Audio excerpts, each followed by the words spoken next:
তো আজ আমরা আবার চলে এসেছি সেই নবগ্রাম, যেখানে আমাদের খেলার মাঠ রয়েছে, স্টেজ রয়েছে।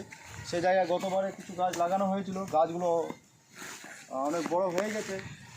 এই যে বট গাছ অনেক বড় হয়েছে, আরও আমরা গাছ লাগাবো।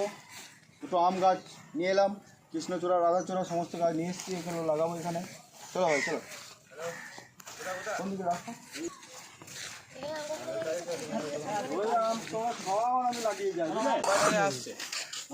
বাজারে চলে আসছে পিন্টু। হাল করতে হবে না এখনই,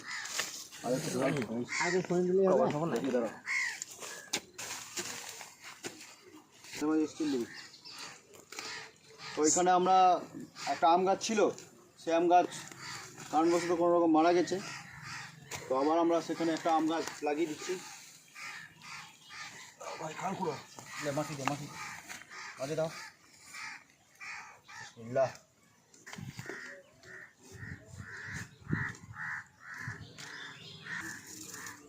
চেষ্টা করবে গাছ যেন আর ছাগলে না খায়, বুঝলে?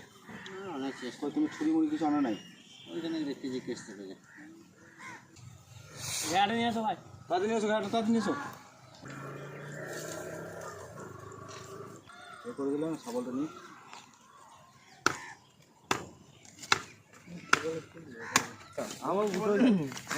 এই গাছটা লাগালাম মিনিমাম 3 বছর পর। এই গাছটা থেকে আম খাবো। আমাদের রমজান দাকে একটু সবাই মিলে সাপোর্ট করুন, আমাদেরই বড় ভাই। ধন্যবাদ আপনাকে।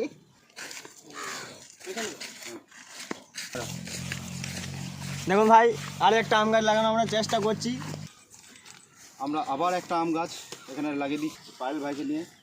এই ভাই আমার মিস্ত্রি ভাই দায়িত্ব নিয়েছে এই গাছটা পুরো একদম বড় করে তোলার, নাকি ভাই? আশা করছি 2 বছর পর আমরা এই আম গাছ থেকে আম খেতে পাবো। একটু দোয়া সাক্ষাৎ করবেন, ইনশাআল্লাহ কবুল হোক, আমিন, আলহামদুলিল্লাহ।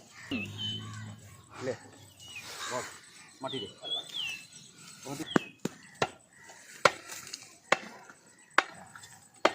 ওটা আবার ধর তো, খুঁড়িটা পিঁপড়ি আছে সেভাবে ধরবি, দূর থেকে ধর, এইভাবে ধর, মাথাটা সরে দিবি, তাতে ধর, মাথাটা সরাবি না,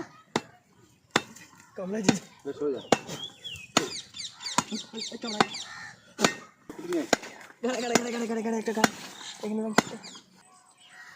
ঢুকবে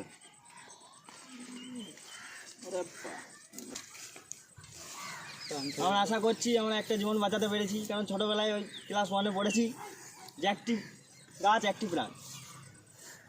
এই গাছটি বড় হয়ে আমাদের অক্সিজেন দেবে, ফল দেবে এবং ছায়া দেবে। এখানে বসে আমরা আড্ডা মারতে পারবো, পাবজি খেলতে পারবো, সেইটা বড় কথা না।